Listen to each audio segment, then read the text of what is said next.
Desde pequena, eu sabia que havia algo de errado. Não era só a maneira como minha mãe penteava o cabelo da minha irmã com mais cuidado, ou como meu pai sorria orgulhoso quando ela tirava uma nota mediana, enquanto o meu 10 era recebido com um simples "é sua obrigação". Era mais fundo, mais dolorido. Era como viver na mesma casa, mas em mundos diferentes. Gabriela ganhava festas, presentes caros, carinho em público. Eu ganhava cobranças, silêncio, comparações. Você precisa ser mais como a sua irmã, minha mãe dizia, sempre com aquele tom enjoado de quem acha que está te ajudando. Mas o que ela não via era que eu me esforçava todos os dias para isso. Tentava ser mais amável, mais delicada, mais fácil de lidar, e mesmo assim, nunca era suficiente. Na escola, eu fazia trabalhos para nós duas. Na adolescência, cobria as confusões dela, mentia para proteger a imagem da filha perfeita, e nunca recebi nenhum "obrigada". E então veio a faculdade. Entramos juntas no curso de Direito. Um feito que na minha cabeça finalmente me colocaria em pé de igualdade com ela. Pensei, agora sim, eles vão se orgulhar de mim. Mas não. No dia da matrícula, minha mãe pagou a taxa de Gabriela sem hesitar. Quando olhou para mim, só disse: "Você consegue um jeito, não é? Sempre foi tão independente." Engoli em seco. Fingi que não doeu. Peguei empréstimo. Trabalhei como monitora, secretária, revisora, pagava minhas próprias passagens, meu material, minha comida, enquanto Gabriela gastava o dinheiro da mesada com roupas novas e cafés caros em plena segunda-feira de manhã. Mesmo assim, segui firme. No fundo, ainda alimentava uma esperança. A formatura chegou. E naquele dia, algo em mim reacendeu. Aquele palco, o diploma nas mãos, o nome sendo chamado. Acreditei que agora meus pais olhariam para mim com o mesmo brilho nos olhos que sempre reservaram para ela, mas eu estava errada, terrivelmente errada. Na mesma noite da formatura, enquanto eu ainda estava emocionada com o discurso do reitor, meus pais me chamaram num canto. Achei que iam me parabenizar, que iam finalmente dizer: "Estamos orgulhosos de você." Mas o que saiu da boca do meu pai foi como um balde de água gelada misturado com veneno. "Gabriela já está com a dívida estudantil dela quitada. Nós cuidamos de tudo." Olhei para minha mãe, com os olhos arregalados. Ela apenas sorriu, como se estivesse me fazendo um favor. "E a sua, querida? Bem, você vai ter que se virar. Gabriela merece mais que você. Sempre foi mais sensível, mais esforçada, mais... Nossa."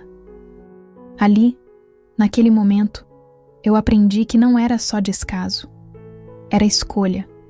Eles escolheram amar menos a mim. Escolheram deixar em mim as sobras do que davam de bandeja a Gabriela. E foi naquele instante que meu coração endureceu. O que morreu em mim não foi o amor. Foi a ilusão. Eu saí daquela conversa sem dizer uma palavra. Não chorei na frente deles. Não pedi explicações, nem implorei por justiça. Apenas fui para o banheiro. Encarei meu reflexo no espelho da festa de formatura. E vi a garota que eles criaram. Alguém que teve que aprender cedo a suportar calada. Mas ali, naquele olhar cansado, havia também outra coisa. Fome. Não de comida, mas de respeito, de justiça, de um lugar que não dependesse da aprovação de ninguém, nem do sobrenome da minha irmã. Na semana seguinte, comecei a trabalhar em um pequeno escritório de advocacia que mal tinha ar-condicionado. Era quente, abafado, e o salário era quase simbólico.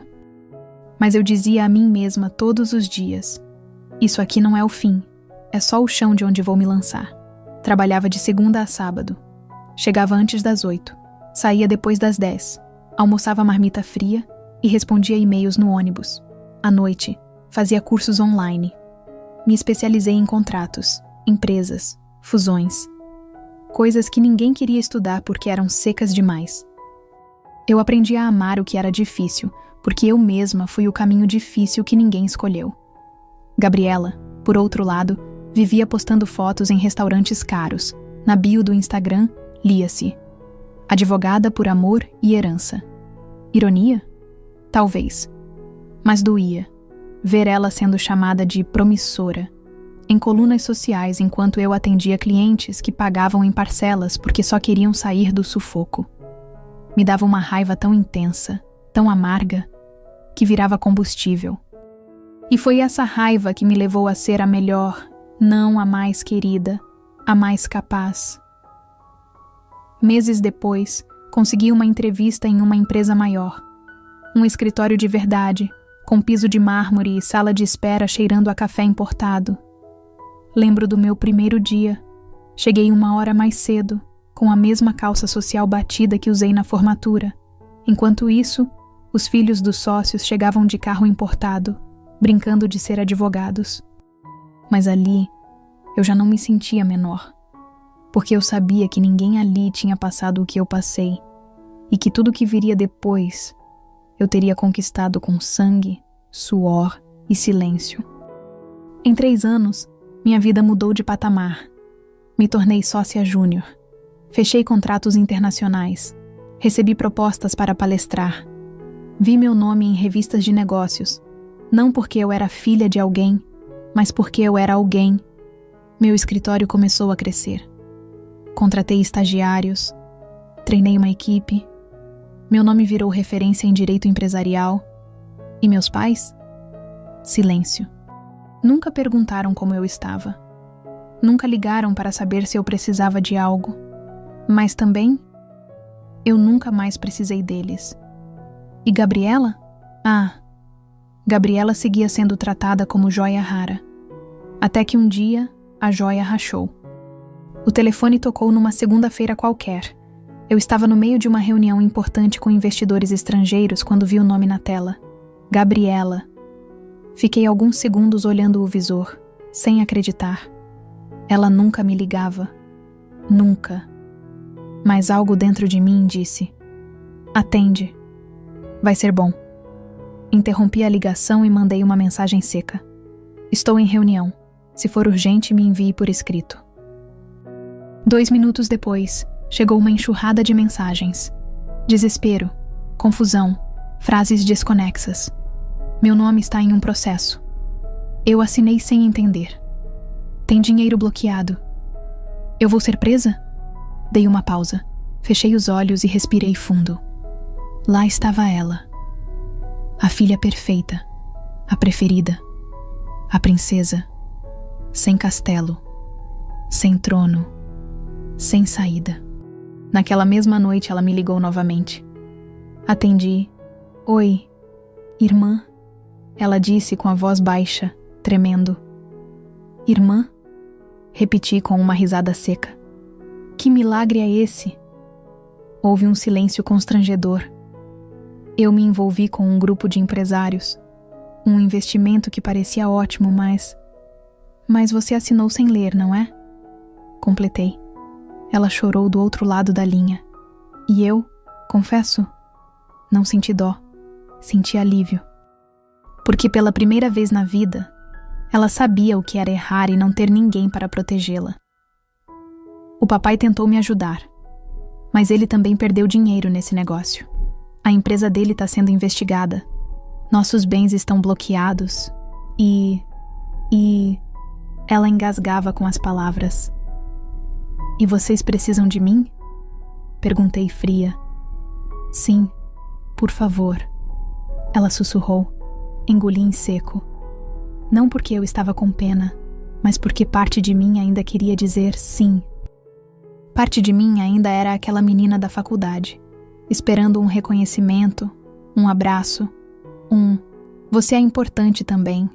Mas a outra parte, a parte ferida, a que dormiu no chão, a que trabalhou sem ajuda, essa parte ria de ver o mundo dar voltas.